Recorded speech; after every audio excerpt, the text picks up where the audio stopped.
Assalamualaikum warahmatullahi wabarakatuh. Waalaikumsalam warahmatullahi wabarakatuh. Apa kabar kalian semuanya? Alhamdulillah, luar biasa. Allahu Akbar. Insyaallah hari ini kalian sehat-sehat semua. Amin. Dan kita akan lanjutkan pertemuan di minggu kemarin dan kalian tentunya sudah tahu semua. Oh iya, sebelum kita mulai, baiklah ketua kelas untuk memimpin doa terlebih dahulu. Siap. Berdoa.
Indonesia Raya. Ya, jadi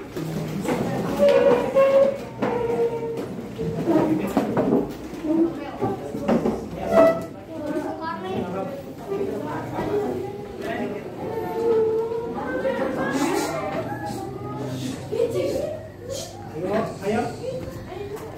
Oke, langsung saja. Ya. 3, 2, 1.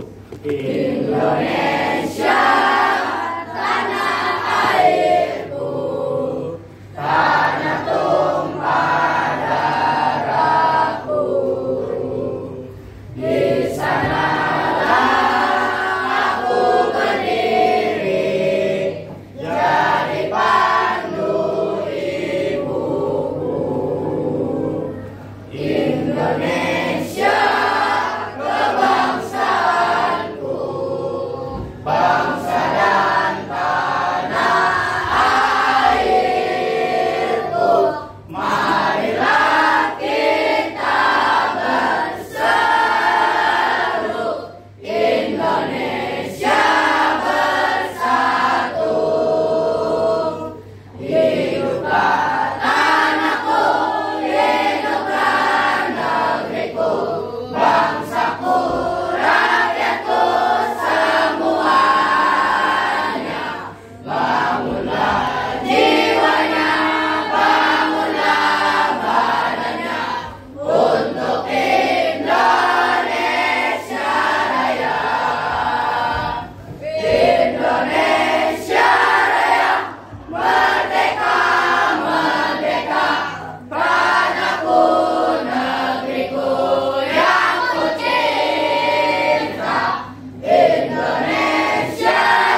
Ya, siap semuanya. Baik, sebagai tanda kita siap belajar, coba kita bersatu. Konsentrasi.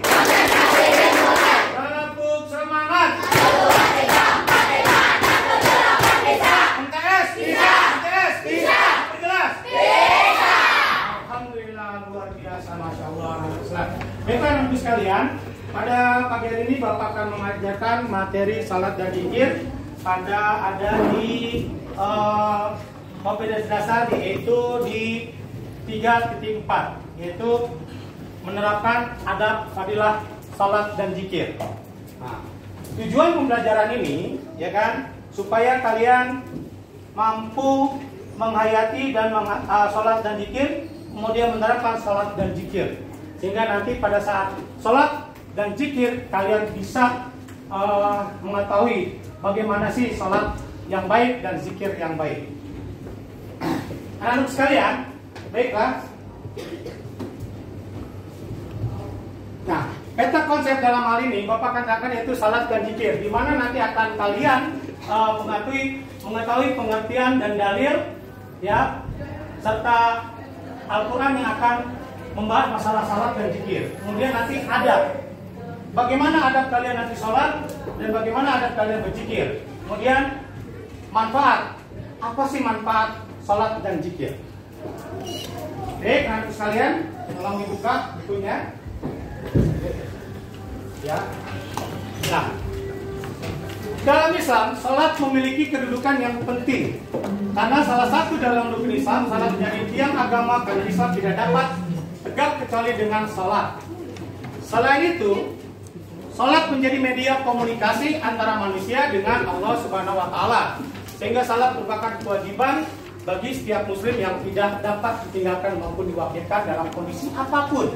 Mengingat pentingnya ibadah salat sebagai muslim, kamu harus dapat melakukan salat secara baik dan benar. Nah, dari keterangan ini kita dapat bahwa salat dalam kehidupan sehari-hari untuk orang muslim seperti kita adalah wajib. Dimanapun kalian, bagaimanapun keadaan fisik kalian, tetap melaksanakan sholat. Walaupun lagi keadaan kita sakit. Ya. Tidak sakitnya aja kamu wajib sholat. Karena sini dikatakan sholat adalah menjadi tiang agama. Tahu tiang? Agama. Kalau rumah tidak ada tiang, maka rumah itu akan runtuh.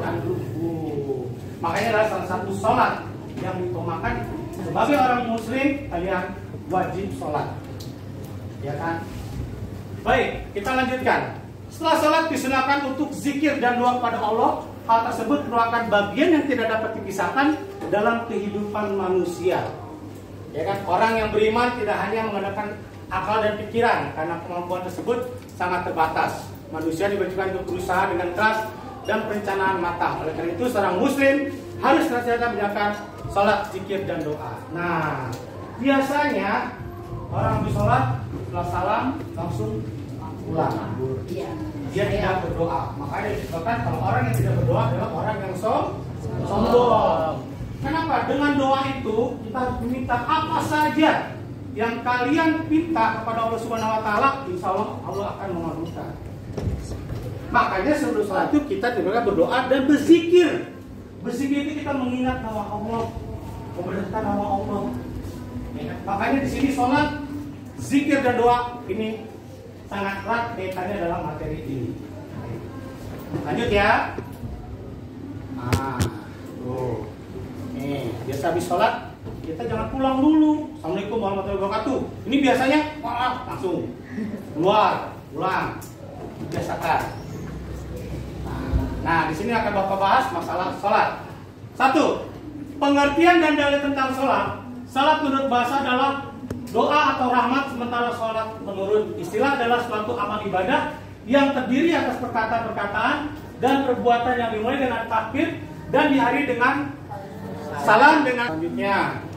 Nah, kita melangkah ke adab sholat. Adab itu apa sih Pak? Adab pula tingkah laku dan kebiasaan yang baik yang harus dilaksanakan oleh seseorang. Nah, ini kamu perhatikan. Ada beberapa adab dalam salat antara lain sebagai berikut. 1. Niat ikhlas melaksanakan sholat. Kamu harus niat. Ya, karena niat itu kalau kita melaksanakan sesuatu kita harus melakukan innamal a'malu binniyat. Kalau kamu melakukan sesuatu nggak ada niat, bisa nggak? Nggak bisa. Contoh misalkan kamu mau main bola, pertama kamu meniatkan, saya mau main bola bu, itu berarti sudah nih. Yang perempuan, bu, saya mau ke pasar, berarti sudah ada nih. Kalau ada niat, berarti tidak dilaksanakan kegiatan tersebut. Kemudian yang kedua, tenang dan hati-hati menjaga bacaan dan gerakan sholat. Hati-hati, jangan cepat-cepat. Jangan. Jadi harus tenang, datang, jangan ambil wudhu dan pandangan ke kiblat, bukan niat. Dalam hati, jangan kencang-kencang, ya kan? Niatnya, sholli fardhu, Allahu Akbar. Jadi nggak, Allahu Akbar, Allah. Nah, itu adab sholatnya tidak ada. Jadi harus pelan-pelan sesuai dengan aturan-aturan yang sudah ditetapkan. Kemudian mulai mempersiapkan sholat dan menuju tempat sholat, tidak bicara yang tidak perlu. Nah, kalau kita mau sholat, tentunya pertama untuk yang laki-laki, persiapkanlah kita mau pakai baju koko atau kain. Kita harus siap-siap. Contohnya kita mau sholat Jumat, kita harus mandi dulu yang bersih, kemudian pakai pakaian yang bersih, pakai kain, pakai kopiah. Kalau perlu pakai semprotan wangi-wangi. Begitu juga perempuan, kamu sholat tarawih juga begitu ya kan? Habis buka, kamu persiapkan, sudah buka, mau kenanya, sejadahnya masukin di tas, kemudian baru pakai jilbab, berangkat. Sesampainya di sana, udah nggak usah banyak ngomong, gelar sejadah, duduk sambil berdoa dan berzikir. Gitu. Ini jangan ke masjid kita bercanda. Ya, bercanda biasanya kalian main gebuk-gebukan apa? Sejadah sama main gebukan sarung, sehingga pengurus masjid marah-marah. Jangan berisik anak-anak. Biasa begitu. Sama kalau sholat Jumat juga begitu. Banyak anak-anak ribut ya, tapi nggak apa-apa. Kalau kalian menemukan hal-hal seperti itu, jangan diusir, biarkan saja, cukup diingatkan saja. Karena biasanya kan anak-anak kecil kan cuma datang terus nangis, bercanda, jatuh. Gak usah diusir, biasakan mereka dari kecil untuk membiasakan pergi ke masjid. Jangan diomelin, itu aja deh. Jangan juga. Jangan disuruh pulang. Baik. Kemudian menyempurnakan wudhu, menjaga dari batalnya. Jaga wudhunya. Habis wudhu, kalian ngobrol, maaf, buang angin. Kemudian kamu makan lagi. Begitu sudah komat, kita sudah mulai dipanggil sholat, kamu ngambil wudhu lagi. Jadi kelamaan. Tetap, makanya setelah kalian mengambil wudhu, jaga mukanya supaya jangan batal. Bagaimana? Ya tadi, duduk. Kemudian berdoa dan zikir. Kemudian menghadap kiblat meskipun salat belum dimulai atau sedang berzikir. Nah, kita duduk menghadap kiblat. Kita sambil apalagi kalau kalian sambil megang tas masjid. Apa nanti bacanya? Nanti Bapak kasih tahu. Ya, ada. Kemudian tidak berbincang-bincang selama berada di tempat ibadah. Nah, gak usah ngomong apa-apa kalau udah ini, wah menggosip. Apalagi maaf main HP, ya, main HP, main Mobile Legend di dalam masjid, nggak boleh. Kita fokus kalau beribadah, berdoa kita berdoa. Jangan ngobrol macam-macam, apalagi lagi gosip. Tahu nggak tadi? Si Lucy begini. Iya baik. Tadi mama gua, bapak gua. Jangan. Jadi diam, duduk sambil berdoa. Kemudian menjaga kekudusan sholat. Ingat, sholat harus khusyuk. Nggak boleh pikirannya macam-macam. Oh, di sholat ini gue mau makan apa ya? Di sholat ini gue mau nongkrong di mana ya? Sehingga lupa nanti baca-bacaannya dan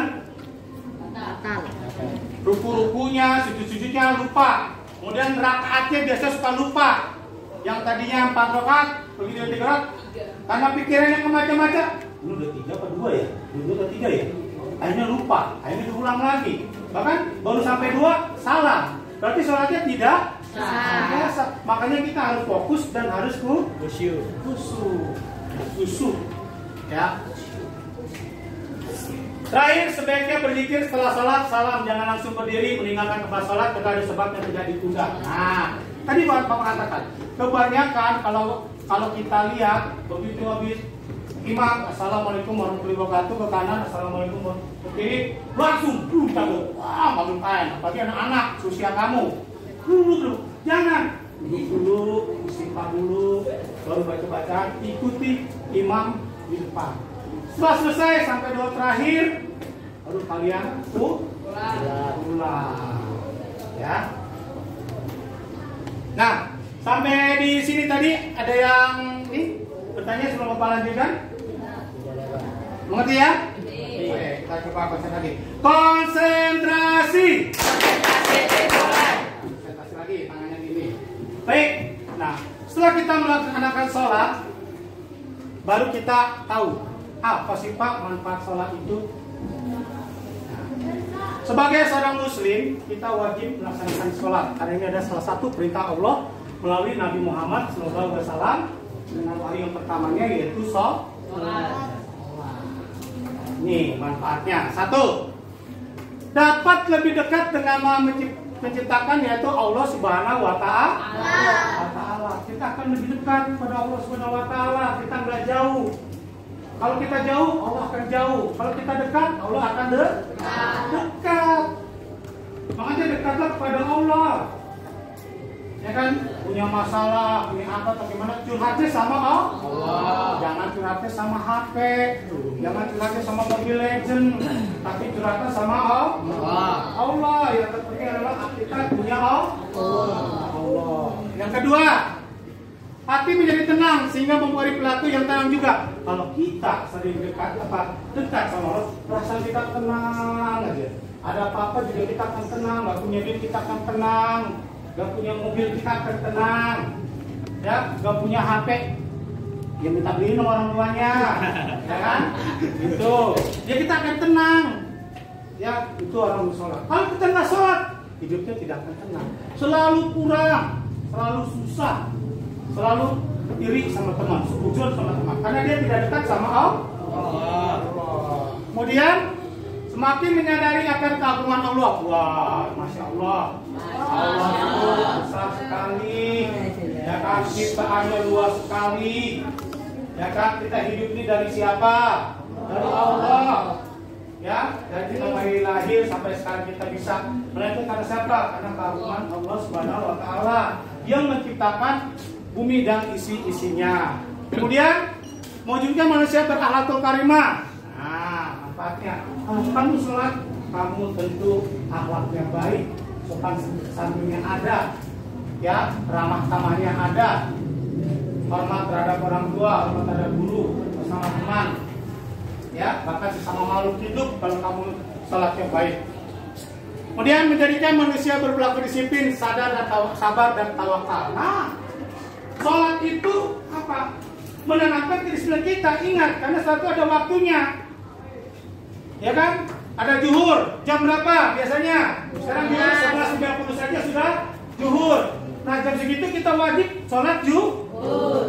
Nggak mungkin sholat zuhur dilakukan pada asar. Itu berarti tidak disiplin. Nah, di sini Allah sudah mengajarkan kita disiplin itu bukan sekarang saja. Dari dulu kita diajarkan disiplin. Kapan kita melaksanakan sholat zuhur, kapan kita melaksanakan sholat asar. Baik, kita cepat ya. Kemudian dapat melakukan segala urusan dan persoalan hidup. Tadi Bapak katakan, kalau orang sholat punya masalah apa aja, insya Allah akan membantu. Ya, kita susah, kita sakit, kita berdoa, ya Allah sembuhkan saya. Ya kan, kita nggak punya uang, ya Allah kasih saya rezeki. Pasti Allah akan memberikan rezeki buat kalian. Ya. Kemudian, ya dikabulkan doa-doanya. Tadi Bapak katakan, artinya orang yang suka sholat, insya Allah akan dikabulkan doa-doanya. Kemudian, menjadikan manusia jasmani dan rohani. Tentunya, kalau orang sholat itu sehat jasmani dan rohani. Kenapa? Subuh aja juga sudah bisa bangun, ya kan? Salat itu ada gerakan-gerakan yang bisa menyiapkan tubuh, wudu, sujud, itu menyiapkan secara tidak langsung dia berolahraga. Pertama, angkat tangan, ini kan digerakkan, sehat kan? Kemudian ruku, ya kan? Nah, itu nanti teman-teman nanti kita akan dibahas itu nanti pada tingkat sekolah yang lebih atas, ya kan? Nanti hubungannya itu nanti ada setelah. Kemudian memantapkan keimanan dan meningkatkan ketakwaan kepada Allah Subhanahu wa taala. Jelas. Orang biasa sholat imannya akan kuat. Imannya akan sehat. Ya. Dan imannya tidak tergoda dengan yang lainnya. Kemudian yang terakhir, dijamin masuk surga jika dilakukan karena Allah Subhanahu wa taala. Siapa yang mau masuk surga? Sekali lagi, siapa yang masuk neraka? Nah, kalian aja kan mau. Bapak nanya, surga itu kayak gimana sih? Ada yang tahu nggak tangan? Pak, tadi kamu mau ke surga semua. Coba sekarang Bapak tanya, surga itu kayak apa? Ah, nggak tahu, main tunjuk aja. Nah, sekarang Bapak tanya, siapa yang mau ke neraka? Nggak ada mau ya? Oke, belum mencari ya? Nah, sekarang Bapak tanya, kok kalian nggak mau ke neraka? Emang neraka ada apa? Taunya ada neraka, kategorinya api aja. Berarti nanti kalau di rumah melihat api, ini neraka. Kalau ada yang ngirim, minta neraka. Tadi kamu bilangnya neraka api, ya kan? Nah, jadi orang yang sholat insya Allah akan masuk surga. Berkumpul dengan orang soleh dan berkumpul dengan pemimpin kita, siapa yaitu Nabi Muhammad SAW. Nah, sebelum ke selanjutnya kita masuk ke pengertian zikir. Ya kan, zikir. Apa sih zikir? Secara bahasa, zikir artinya mengingat. Sementara itu menurut istilah zikir adalah mengingat Allah Subhanahu wa taala. Baik yang dilakukan dengan apa? Dengan perkataan, kemudian ucapan, kemudian maupun hati. Nah, di sini ya ada dalam surat Al-Ahzab itu ada ya.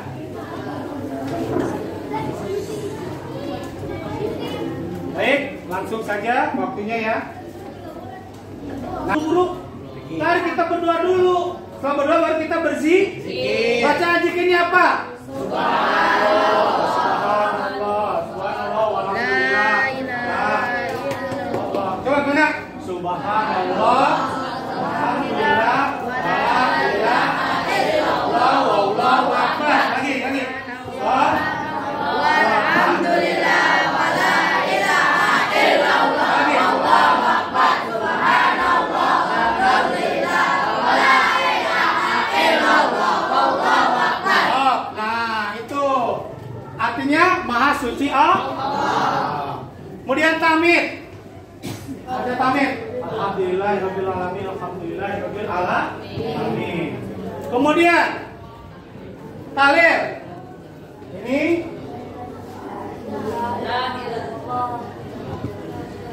tahlil ini ya.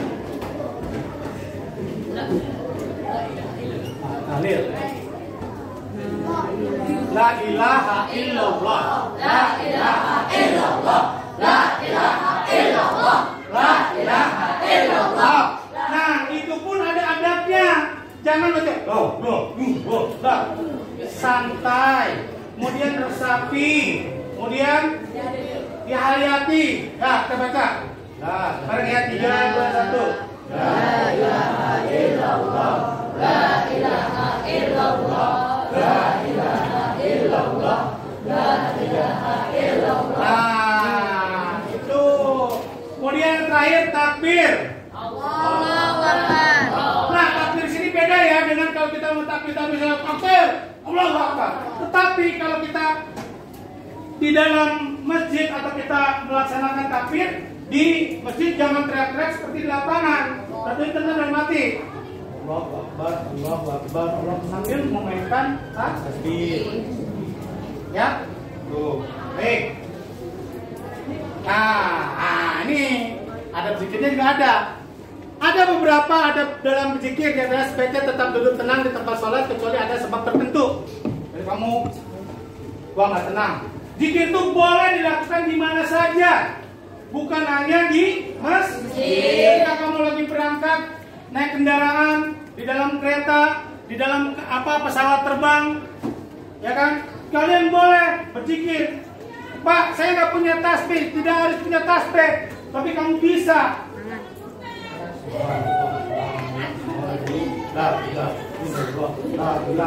Sambil meminta keselamatan kalian. Di tempat-tempat ramai boleh nggak berzikir? Boleh. Bahkan keadaan dalam terdesak juga kalian boleh berzikir. Kalau menghadapi masalah apa-apa, berzikir. Adabnya ini. Mau yang melakukan baca zikir dengan baik dan benar. Nah, makanya tadi banyak orang kan, sekarang banyak kan, cepat-cepat. Jadi lafadznya tidak kedengaran dan lafadznya tidak dibaca dengan baik. Kemudian tetap menghadap kiblat, nggak boleh menghadap ke mana-mana, ya kan? Kemudian kepala dan pandangan menunduk. Jangan, kenapa harus menunduk? Jadi kita harus konsentrasi. Kalau kita melihat kemana-mana, kita nanti zikirnya tidak khusyuk.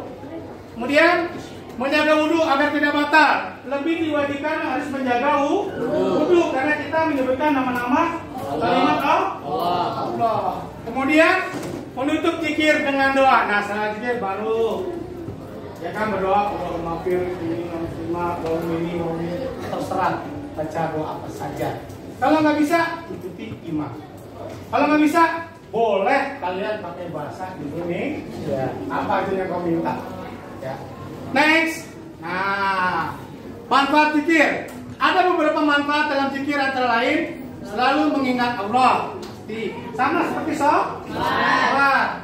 Kemudian yang kedua, untuk mendekatkan diri kepada Allah. Lalu kita dekat. Ada kaitannya.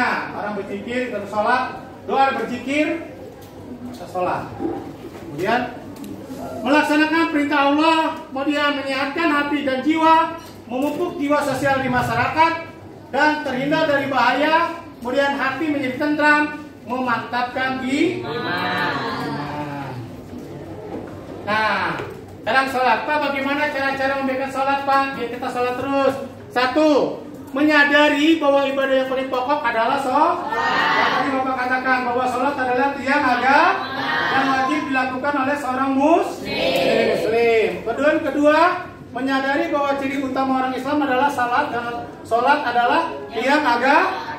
Oh, Bapak katakan tadi. Menyadari bahwa dalam sholat ada doa yang paling pokok adalah di dalam sholat adalah doa yang pokok dan pasti doa itu akan dikabulkan oleh Allah Subhanahu wa Ta'ala. Kemudian melatih diri melaksanakan tanggung jawab dan kedisiplin. Nah, karena kan tadi sholat juga ada waktu-waktunya sehingga kita sholat pada tepat waktu.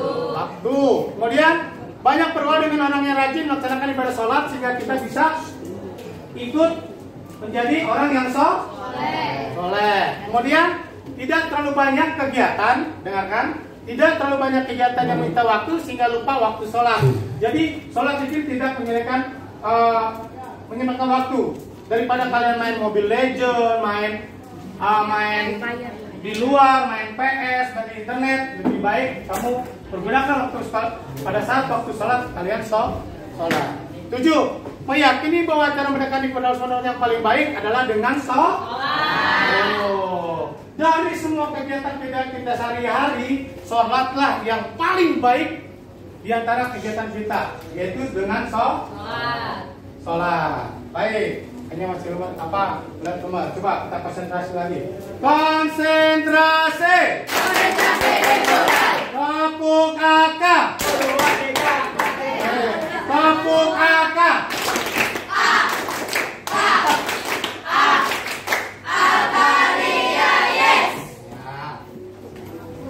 Nah, dan zikir juga. Bagaimana Pak cara-cara membiasakan zikir? 1. Menyadari bahwa zikir dengan berzikir berarti mengingatkan akan keberadaan Allah. Berarti kita mengetahui keberadaan Allah. Lihat kembali saya. Ya. Kemudian 2, menyadari bahwa zikir banyak manfaatnya bagi manusia. 3, menyadari bahwa zikir adalah pelengkap sholat. 4, membiasakan diri seiring membaca tasbih, tahmid, tahlil, dan takbir. 5, manfaatkan waktu luang untuk berzikir. 6, menghindari perkataan buruk dan berusaha menjadi orang sabar. 7, berusaha melakukan kegiatan bermanfaat bagi diri dan orang lain. Nah, baik. Sebelum ini ada yang ingin ditanyakan? Tidak ada, Pak. Ya. Nanti ya? Baik, kalau gitu kita masuk ke diskusi.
Masih semangat?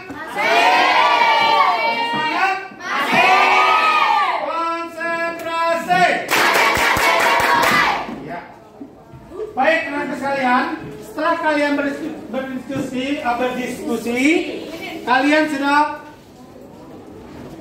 mengemukakan pendapat-pendapat, kemudian disatukan dan sudah diisi dengan lembaran LKPD, ya. Jadi nanti LKPD ini Bapak simpan dan Bapak akan nilai per kelompok. Untuk itu, Bapak minta kelompok yang Bapak panggil satu-satu ke depan untuk mempresentasikan diskusi kamu. Yang pertama, kelompok marbot masjid. Tepuk tangan dulu, tepuk tangan. Ayo, silakan. Ya, boleh. Berdua sini. Silakan.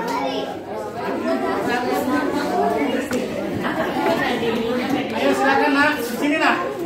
Ya di sini ya. Ya. Assalamualaikum warahmatullahi wabarakatuh. Waalaikumsalam warahmatullahi wabarakatuh. Kami dari kelompok marbot masjid ingin mempresentasikan hasil diskusi kelompok kami.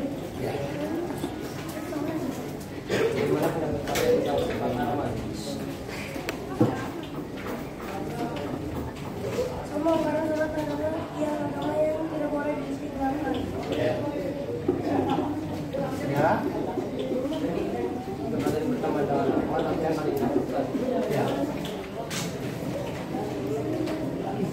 Boleh untuk melaksanakan sholat. Ya. Baik, kita kasih aplaus yang ada pendapatnya. Ya. Silakan. Assalamualaikum warahmatullahi wabarakatuh. Waalaikumsalam. Berikutnya, ini ada kelompok yang Bapak ganti ya. Berikut dari kelompok Six Muslim People. Ya, silakan. Ayo berdua. Ini fotonya. Ya, silakan. Assalamualaikum warahmatullahi wabarakatuh. Waalaikumsalam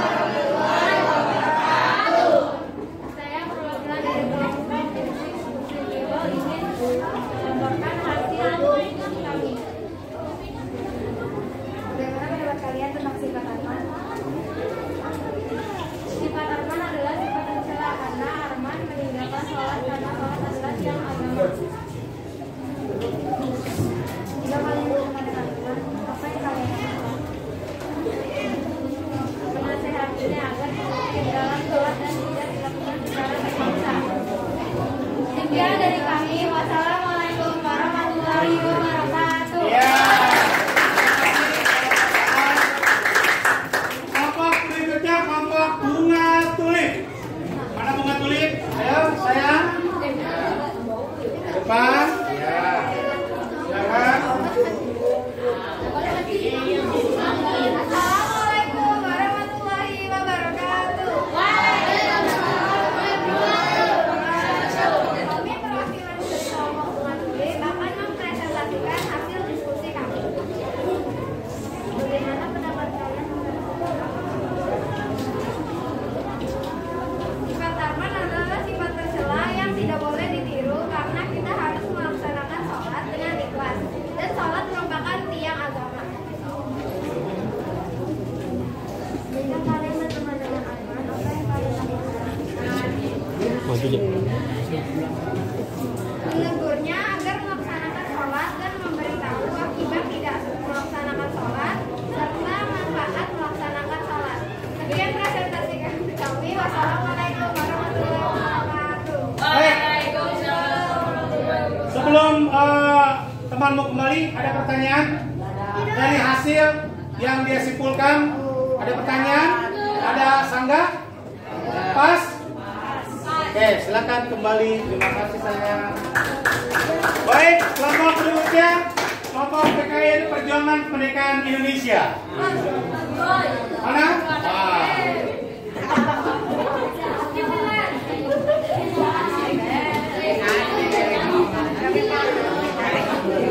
Sini anak.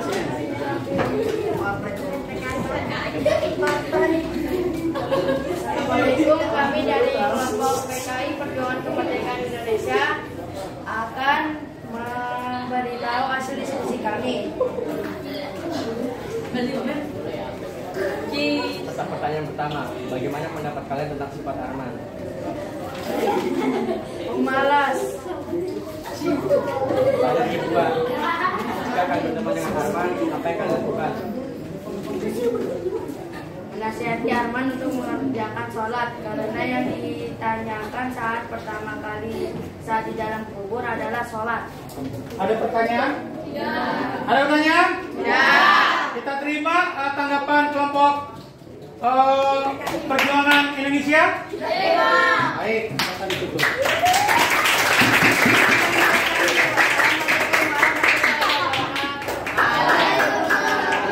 Berikutnya kelompok terakhir, kelompok bintang.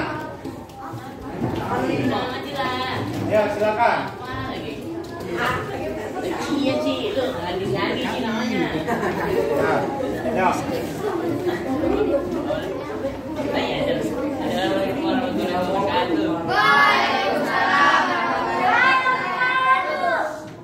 Ya. Kami dari kelompok kita ingin presentasikan hasil diskusi kami. Bagaimana pendapat kalian tentang sifat Arman? Sifat Arman sangat tidak disiplin dan loyal untuk melaksanakan sholat. Jika kalian berteman dengan Arman, apa yang kalian lakukan? Memberitahunya agar dia melaksanakan sholat karena sholat yang agama. Iya, baik. Ada pertanyaan terakhir? Mengerti ya? Ya. Nah, silakan ditutup. Sekian dari kami. Wassalamualaikum warahmatullahi wabarakatuh.